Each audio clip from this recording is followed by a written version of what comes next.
All right, you're watching a very special coverage and continuance of the commemoration of the Gen Z protests that took place 2 years ago. This is the Situation Room on KTN, as well as on Spice FM this morning. Dennis Aseto Ndroko and Joe Kamanya with you today as we look into some of these matters.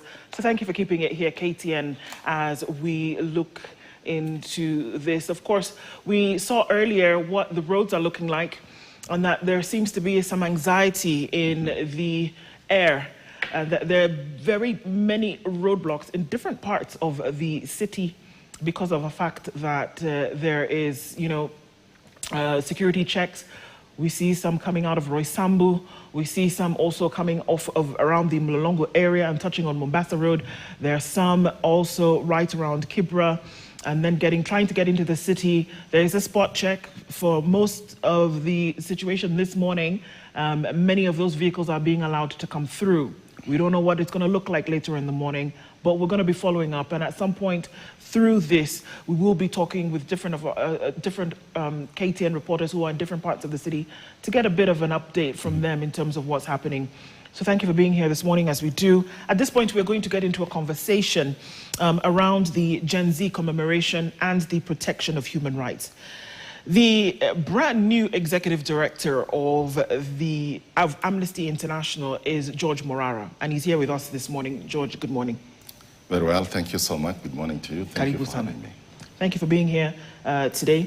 And even as we get into some of these conversations and try to figure out for another go what the protection of human rights actually does mean. Dennis goes around the African country, the African continent, which you may know, comes back with a different proverb every day from a different country. He'd love to share that with you, and we'd love to get your interpretation of it. The country we're in today is a very interesting country. You know why? On the first day, God said, "Let there be light." And there was light. Absolutely. And on the 8th day, God said, "Let there be Kenya." And there was Kenya. Yeah? And Kenya has a lot of many eights because there's also the eighth wonder. So we talk about the wild beast migration. Kenya loves eights, as well as the fact that, again, the election will take place on the 8th month. Kenya loves eights. You just gotta love it. But it's a beautiful country because look at its people and resilience. The constitution, the highest law in the land.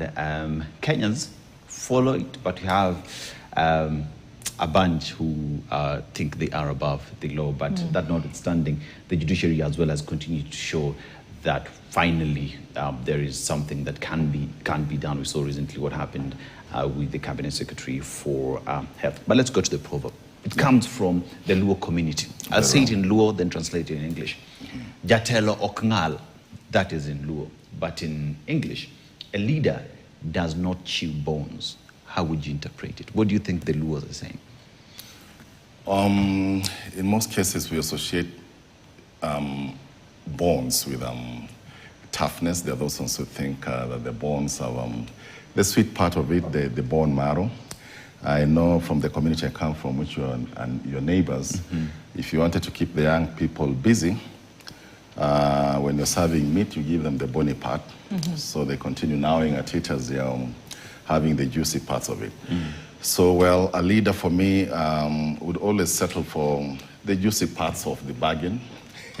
And yeah, that's my interpretation, that a leader, an elder, doesn't really stick with the bones. So he's always, he's been here long enough to know when you're throwing him a bone and the parts of the meat that is called minovu, the softer parts. So, yeah. Speaks a lot about Kenya, man. Indeed. Good interpretation. You can take a million and fly all over the place every day, but it's okay. Absolutely, yes. Yeah, well. But what would you say the interpretation is in Luo? The interpretation is in Luo, Ajatelok Ngal, pretty much talks about a leader leading with humility. Aha.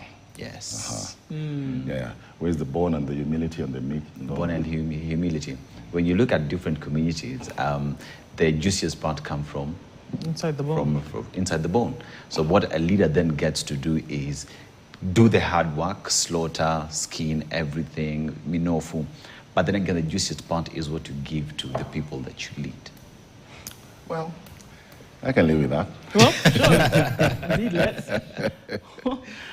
This amorphous thing called human rights, Yeah. Yes. it seems to be amorphous for a lot of people, because we talk about things like, well, my rights end where yours begin, mine begin where yours end. But one thing that Kenyans have been guaranteed under the Constitution, whether it's practiced or not, is that there will be the honoring of human rights. From your perspective, what exactly does that mean?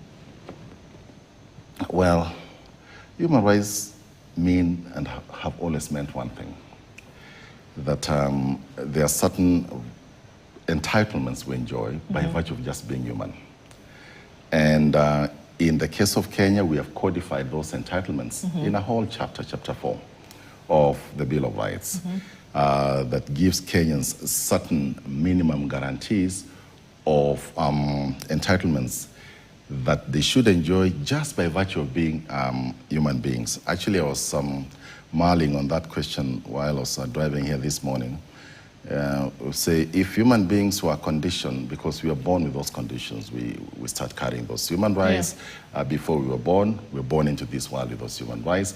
And when we're in this world, we live those human rights. So human rights, like you rightly say, though sometimes they're not practiced, they're not observed, but they don't go away. They are our inherent entitlements.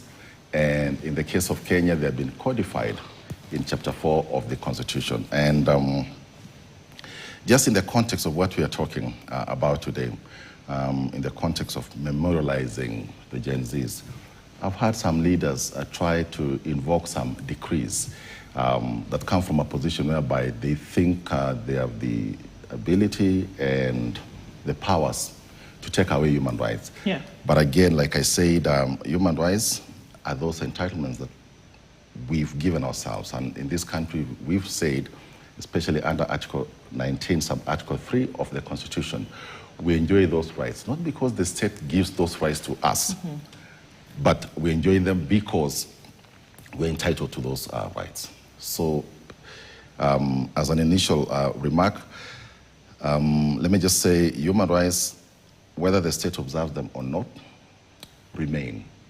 And when they are violated, then we, the people, are the defenders of that space, come in to ensure that they are actually restored.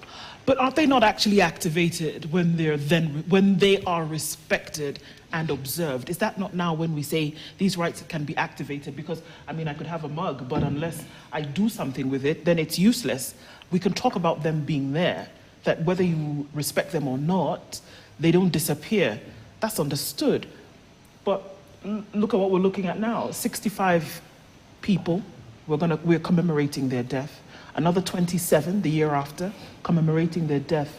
We're not even counting the number of people who are missing, who went missing under the promise that these things would come to an end. So can you really say you have human rights if you are observing human rights, if you've not activated the position under which then they can actually be observed? Of course, you're absolutely right. You can't say you have a human rights if you can't enjoy them, because then they just become a declaration of intent. But human rights should be our lived realities. And you're taking me into Human Rights 101. When you're talking about Human Rights 101, we have two sets of people. We have those ones whose duty and responsibility is to ensure that they protect human rights, they fulfill human rights, they promote human rights. Those are the duty bearers, the state officers, the police, the people in positions of power. We call those ones the duty bearers. They have a responsibility to respect human rights, a responsibility to fulfill human rights, and also a responsibility to promote human rights. And then on the other side, we have what we're calling the rights holders. The rights holders must be facilitated by the duty bearers to enjoy their rights. So you're absolutely right. In a situation whereby, like I said earlier, those ones in positions of power are not making concrete steps to ensure that there is realization of rights in terms of their fulfillment, their protection, and their promotion, then those rights just remain declaratory statements on paper. But again, back to Article 19 of our Constitution, the state officers and everybody is mandated when they're doing their development and planning to do that from a human rights perspective. And I'm saying this because we're in this era whereby we've had some leaders tell Kenyans, well, don't make noise. It's almost like we're going back to the independence days where the dictum was, hey, silence, development in progress. We know what is good for you.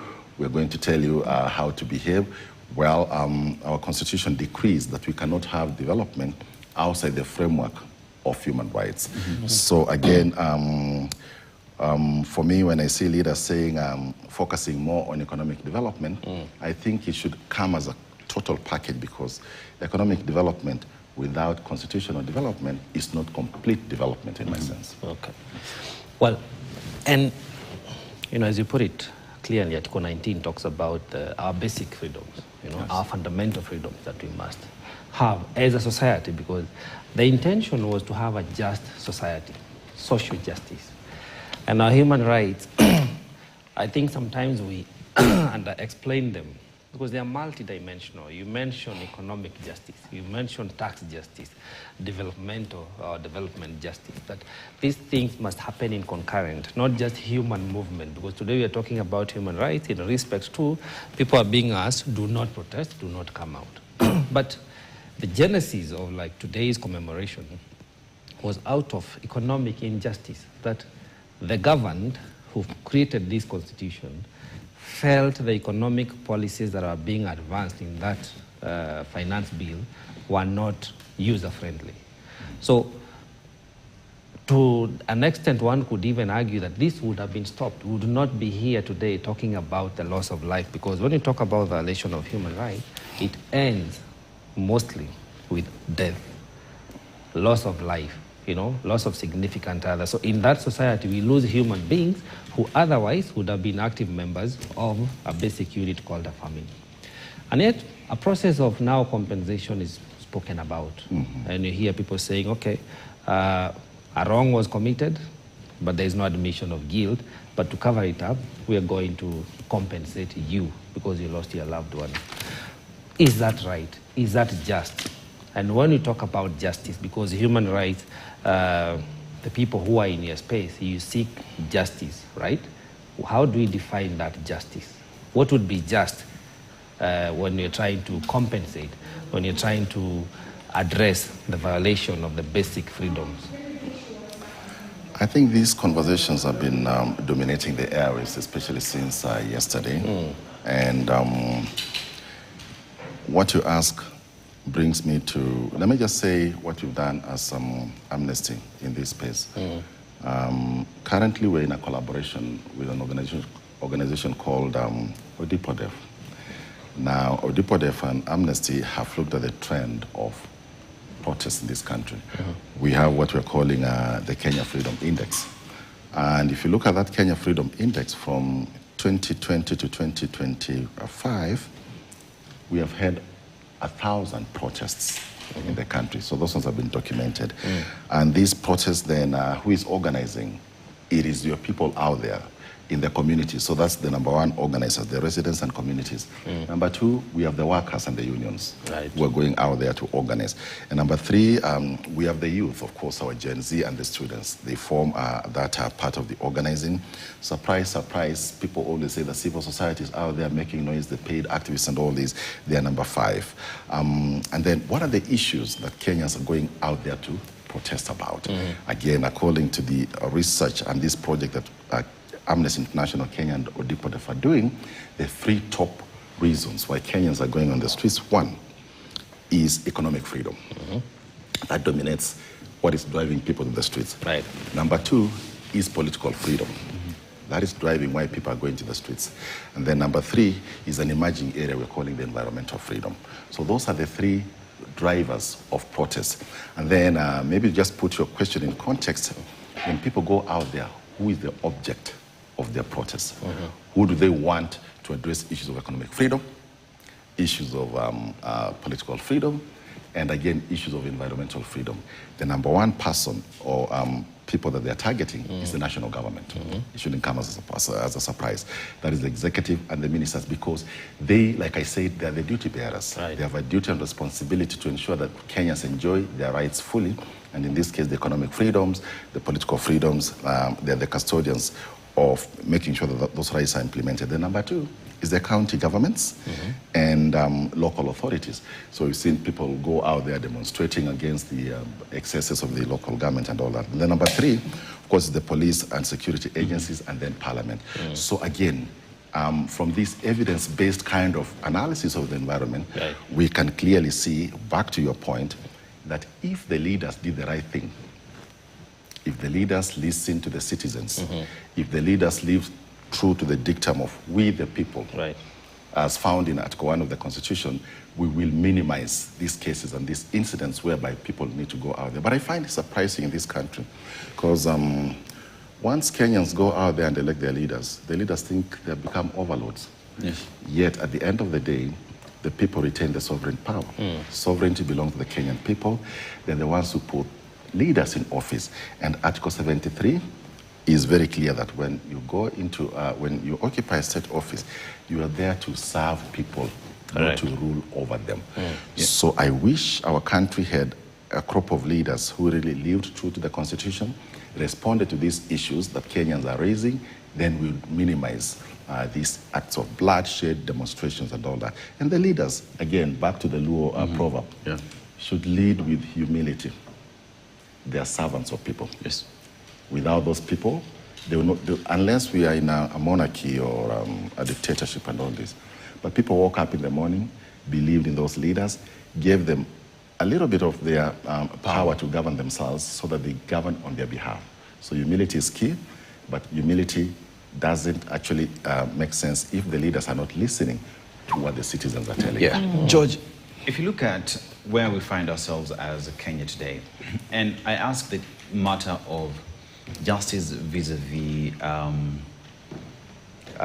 justice and non-repeating, if that's a word, of non-recurrence. Non-repentance. So here now we find ourselves where Kenyans have been killed in this country for a very long time. And let's start historically. 1992 Kenyans were killed because of political issues. You come to 2002, Kenyans were killed. 2017, Kenyans were killed. You come to 2022, again, Kenyans were killed. 2024, 2025.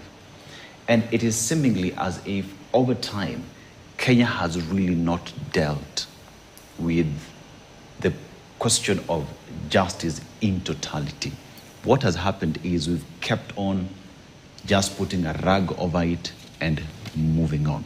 So today, even when we talk about compensation, what we're just doing again is taking this piece of cloth, putting it over it so that we can move on as we have done over time, which then asks the question, is Kenya ready? Are we finally on that pedestal where we're saying this has happened for a very long time, in one way or the other, politics is involved. We need to clean our politics, and we finally need to say never again. Not just say never again, put a rug on it and move like we've always done. I couldn't have put it better myself. I think as a country, if you look at the statistics and all this, we may be peaceful, but it's a passive kind of peace. Underneath that kind of passive kind of peace, there's a lot of violence. And the violence is so much the point whereby we've actually lost sensitivity to human life. It's like human life doesn't really matter so much in this country. And why do I say so? Today we are commemorating the 60 or so young people that lost their lives in the Gen Z protests. But if I have to take a time series, like what you've said from the 90s and all this, I don't want to go that far. But let me just share with what we have from 2017 up to now. The statistics, and these are not just figures, these are actually Kenyans who have lost their lives. There are two main categories, and the information here has come from the National Crime Research Center.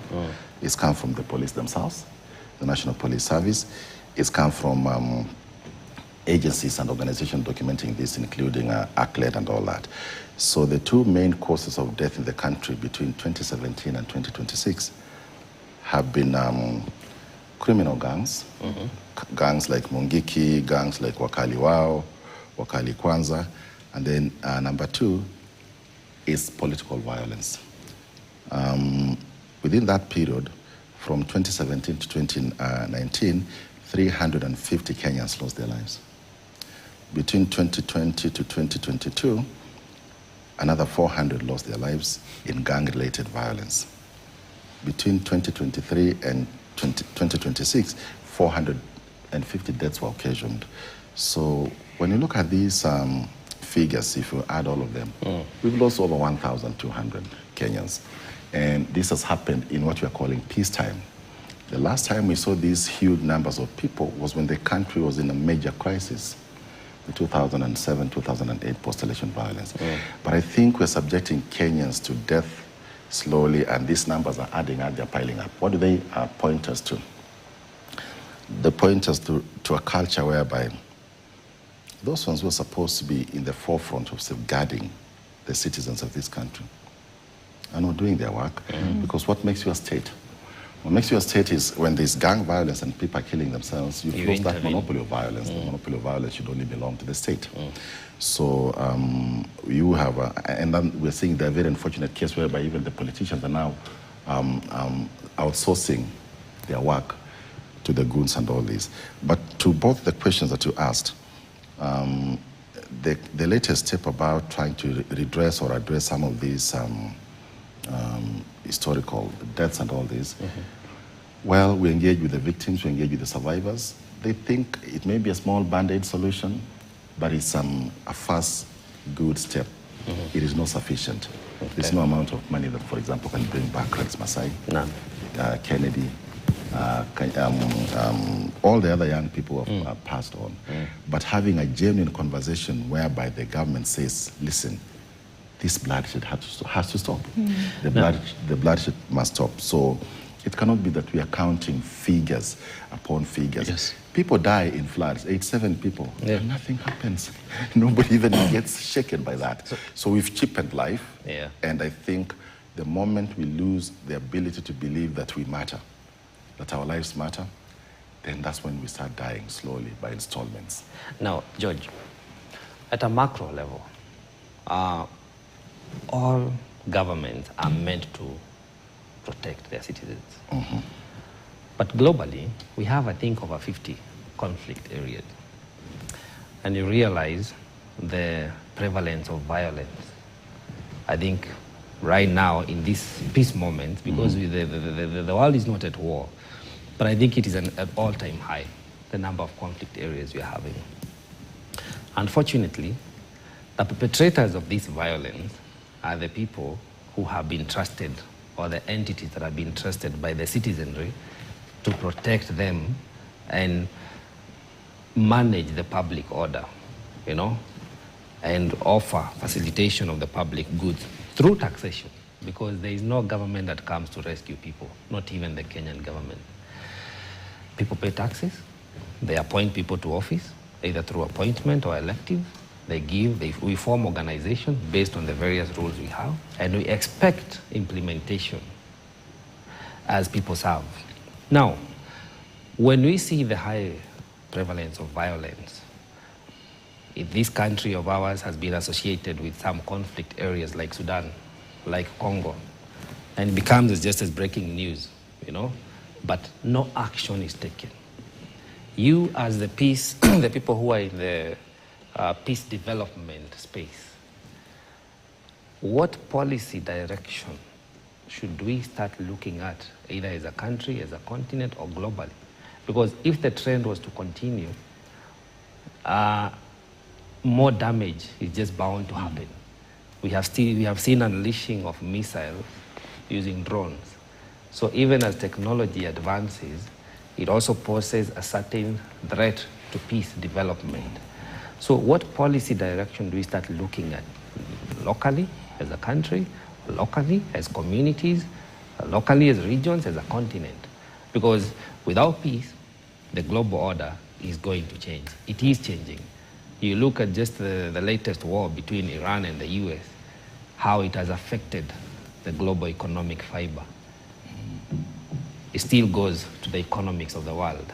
You know, you hear about China and the US, still goes back to economic struggles. So what policy direction should we start looking at?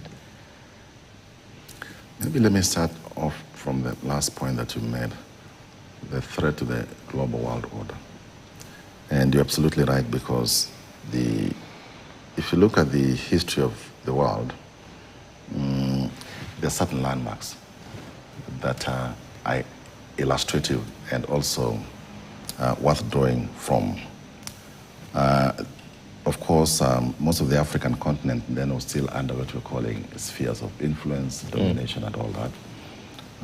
When the First World War happened, when the Second World War happened, they were marching on towards being independent African states and all that.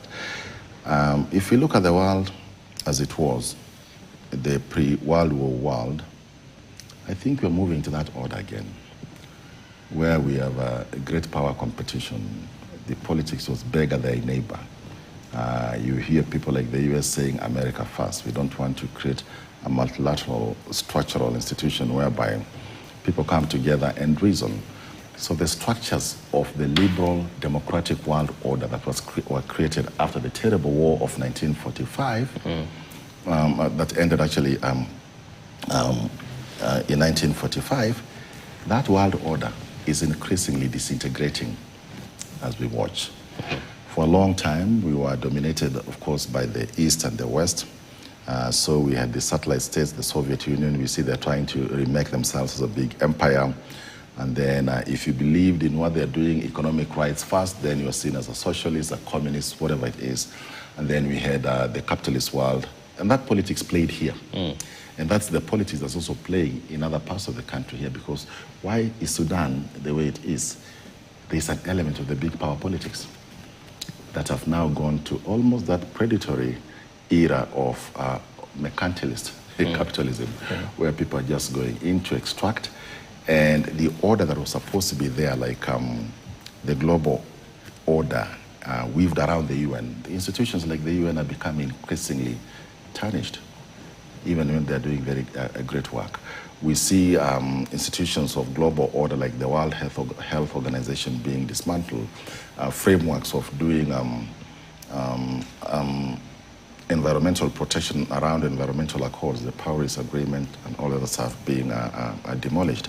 But to answer your point, what that means is then maybe the structures that were created, especially after the Second World War, may no longer be fit for purpose.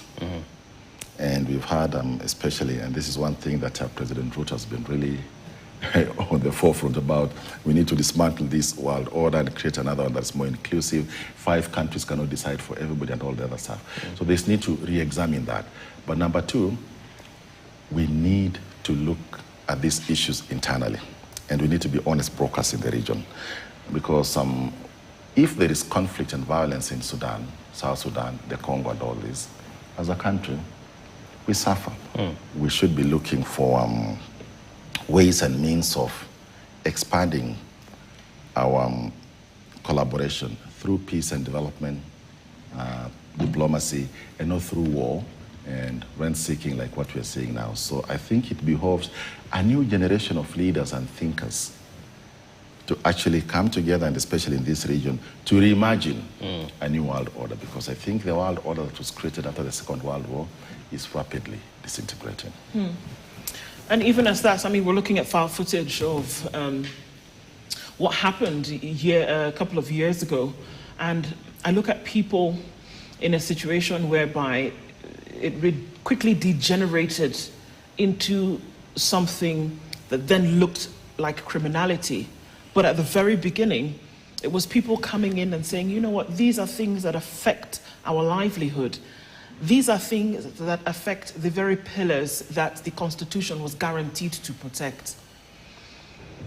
So a very difficult question might be, are we getting to the point whereby there has to be the realization that human rights, though guaranteed by constitutions then, would be things that would be seen as favors by government that they would then be able to apply? Because it doesn't look as though it's on the menu, that it would be the first things, regardless of what the Bill of Rights says. Should we come to that reality? that you're going to have to fight for your human rights? I shudder to think what that reality will actually look like. That's the reality. Yeah, That's the it reality. is. But then now there is a semblance. Like I say, there's a semblance of we are governed by this. But once we throw this out, once we say this means nothing, then actually we will be regressing to a very terrible era, not only as Kenya, but globally. But are we not already there? And I'm going to push on that a little bit, kind of like a dog with a bone, taking the proverb into consideration. The reality is what we are faced now, that day after day there's an abrogation of these rights. The Constitution, which is sacrosanct, is unfortunately not being followed. We talk about the spirit and the letter of the Constitution, neither of those are being paid attention to. So sometimes, in order for you to get to a better place, you have to embrace the worst, which is, and say, actually, this could actually be our reality. And do we want to continue to live there? And what do we have to do to ensure that that is not the reality? That wasn't supposed to be the outcome, like you rightly say. So I think when people went out there, they didn't go out there with the intention of being shot at. No. They did not go out there with the intention of having goons. Yeah, nobody said I'm going out today to die. Absolutely. Yeah. So I want us to put that in context. Because at the end of the day, I don't want us to lose sight of the very noble reason, like I said, why people go out there. They want economic freedom. They want political freedom. The leaders may not be facilitating that environment, but the people are not oblivious to that fact that they're entitled to certain guarantees. In this country, even before talk about human rights and all this is what we call human agency. That is what drove people to say, listen, this is our country, we want our freedom.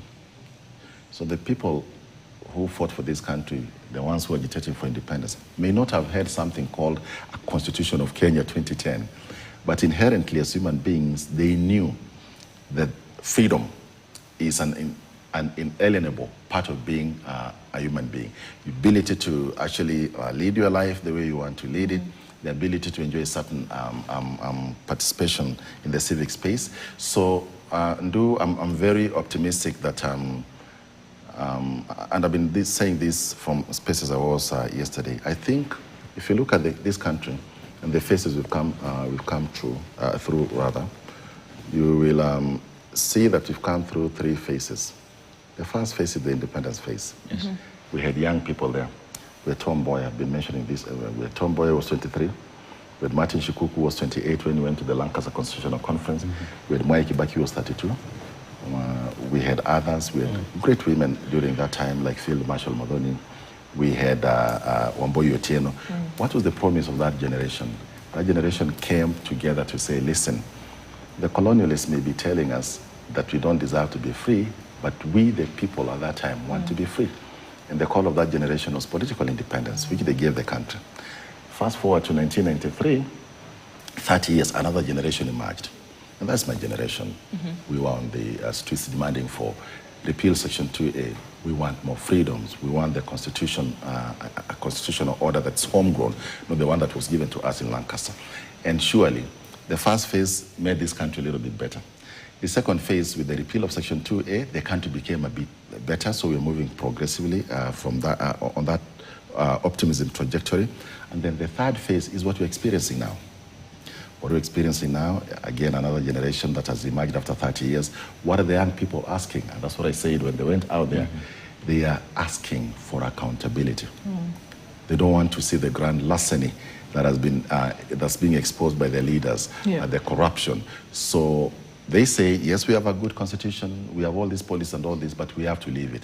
So yes, it may look like it's all gloom and nothing is moving, but at the end of the day, this constant push moves the country a little bit forward in the right trajectory. So George, I remain ever optimistic that that is where we're moving. I mean, even as we are optimistic on the same, right, we cannot run away from the fact that with the optimism that the Constitution brought into the country, that those who are hell-bent to keep on doing things the way they've done, you know, because we will, you look at the political class, and political class wants to do business as usual, let it is not business as usual. Why do I say that? We said that the Constitution is clear. There are rights that Kenyans have been given in the Constitution. But even as late as early this morning, we see that Constitution has been put aside. Right to assemble, right to picket, right to movement have all been taken away from Kenyans this morning. Why? Because there is a political class that is not ready to live by the Constitution. And one then asks the question, is this Constitution a suggestion to the political class, but a reality to the millions of Kenyans? And if that's the difference we have, does it mean our political class is the problem as to why we see the issues we see today? But who is the political class? The political class are a creation, like I said earlier on, of the Kenyan people. The Kenyan people are the ones who go out there and vote for these people. So I want us to always remain alive to the fact that politicians don't elect themselves. There could be cases whereby people talk about elections that are not free and fair, but at the end of the day, this political class has come into office by virtue of Kenya putting them there or electing them. But I agree with your point, and we've seen the tragedy in this country and most African countries is that once you've been given that office, then you take it like you've been given a title deed to the land that is called Kenya, or the land that's called Uganda, or the land that's called Tanzania, and you do as you wish. And then you weaponize the institutions, especially the security apparatus that are supposed to be the ones that are protecting the citizens. You align them to yourself, and in human rights we talk about the security apparatus then start serving the regime. So it becomes regime policing as opposed to democratic policing.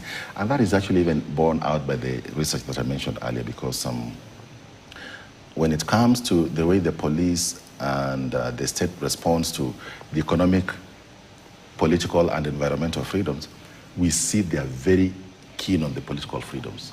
So when people come actually out of their 1,000 protests, the biggest number of that were broken was really when people came out to express political freedoms. And the police came out with tear gas, they came out, that's the first thing that they used, and live bullets and all that. So again, we have a political class that once they get into office, shed all pretense of any service to the Kenyan people, and they start telling us things like, listen, I know what is good for you, and just give me time, and all the other stuff.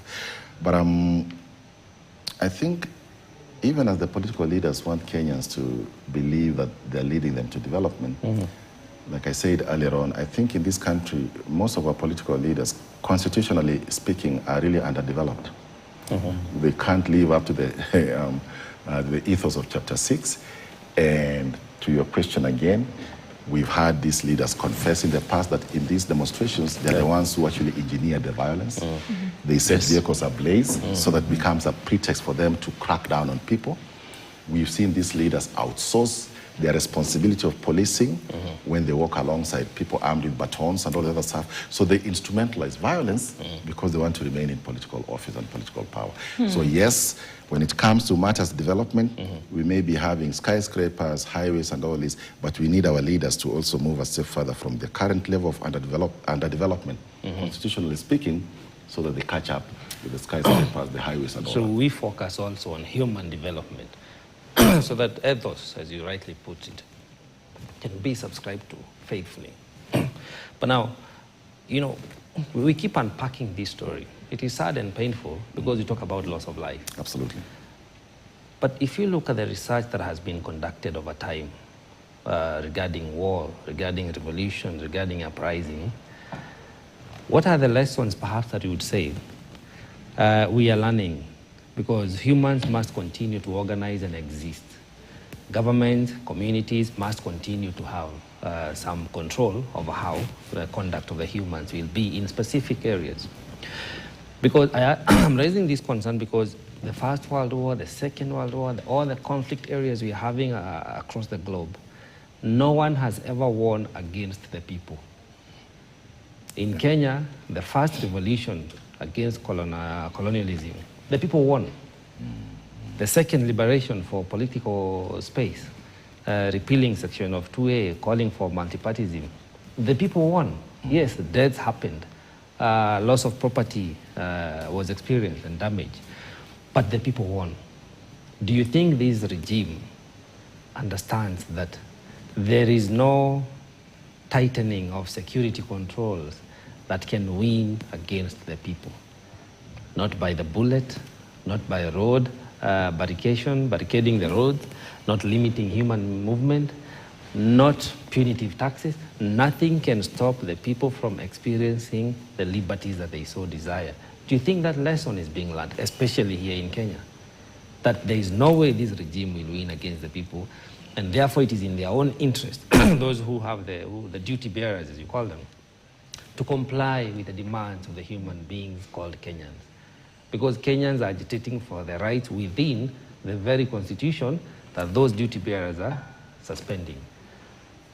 Do you think we are learning that they can never win against the people? Well, hopefully the lessons the leaders should take are exactly what you're saying, because some of us grew up in an environment whereby you were told the leaders everything, they know everything for you. And that facade became clear when people realized, no, the leader is not the epitome of knowledge and the fountain of knowledge and all the other stuff. We grew up being told to sing loyalty pledges to the leaders. I think now people should, those in power should know that, like you rightly say, at the end of the day, it is people, the people power, that wins. And that's why we've been very clear in our constitution that we, the people, hold that sovereign power. And I think there's a lack of realization towards that. Let me give you an example why I'm saying this. You know, the current government, when it came to office, rode to power from a place of high promise and a lot of hope. It was actually, the campaign was based on, we're going to dismantle the old order. We are going to focus on the person at the bottom. We are going to raise everybody up. So the manifesto was very appealing. And if this government lived that manifesto and carried the people, because again, how do we treat a society's level of human rights compliance and development? It is by the way it treats its most vulnerable. So the message was spot on. We are going to focus on the most vulnerable, we bring them up, and we make sure that everybody comes up to par. And then there were other promises that were also made from a human rights perspective. Extrajudicial killings are going to be things of the past. In fact, the current regime said once they come into office, they'll form a commission of inquiry to investigate those deaths that had occurred in the previous regime. We were also told that no longer would we be required to communicate on WhatsApp. There'll be freedom of communication, freedom of expression, and all the other stuff. But I think once people get to power, somebody said sometimes that politicians campaign in poetry, then they govern in prose. So most of those promises that they made have not come to pass, but the people have jolted them. People told them, listen, you said you're bringing us from the bottom, you're bringing us up. You'll form an inquiry. The human rights community is still asking. There are those unresolved deaths, Rivayala, issues to do with the post-election violence, although the reparation framework has tried to address some of those issues. But ultimately, at the end of the day, you cannot bottle people's desire to live true to human rights, and people's desire to demand from their leaders, as it is required of them, to live in line with Chapter 6, that calls for integrity from these leaders. And at the end of the day, I fully agree with you that we, the people, will always have the final word. But let me quickly, looking at what would be a last question here, is that, do you need a certain level of nationalistic maturity to then be able to respect things like human rights? When we look at Maslow's hierarchy of needs, we start with eat, sleep, shelter, and that. Self-actualization comes at the top. Would you say that there's a competition in terms of priority, that we're not going to look at that for the moment? Let's look at these other things. Once we develop them, we can start thinking about how you feel. That is escapist. And actually for me, if you were to apply the Maslow's hierarchy of needs, The biggest problem we have in this country is leaders who get into political office not for self-actualization, but they're still battling with the other things, the necessities and all this. So they go there to accumulate. They treat the state as if it was a personal enterprise to benefit from. So at the end of the day, if we were to subject this to Maslow's theory, that nationalistic fiber will come from a group of leaders. I hate to use this because it sounds a little bit elitist, but then the so-called talented 10th, who are going to be very committed to driving the country forward, so that the bigger people, the wider people occupying the bottom of the pyramid can then come up. Our leaders should be agonizing. How do we move our people from those basic needs to safety, to security, and all this? They shouldn't be fighting and scrambling with the people in that space, treating them as if they're enemy combatants and really trying to work on them. Yes, nationalistic, the biggest duty is on the leaders, because the leaders are supposed to have certain skills and competencies. And in a country that really believes so much in a divine providence, to whom much is given, much is expected. Our leaders have been given much by the citizens of this country. So nationalistic behavior and all this should start from them, in the way they plan, in the way they run the country, in the way they treat the citizens, and then that way they lift those ones at the bottom up to the top. Well, thank you for joining us in this conversation today. Looks like it's going to be an interesting day, regardless. But then reminding us of some of these things, I think, has been quite fundamental. George Morara, the Executive Director of Amnesty International, has been with us this morning. Thank you very much for doing so. Thanks. We'll continue with our coverage of the Gen Z protest commemoration on this 25th of June. We'll take a break, and with more conversations, Nelson Harvey will be with us here when we come back. Stay with us.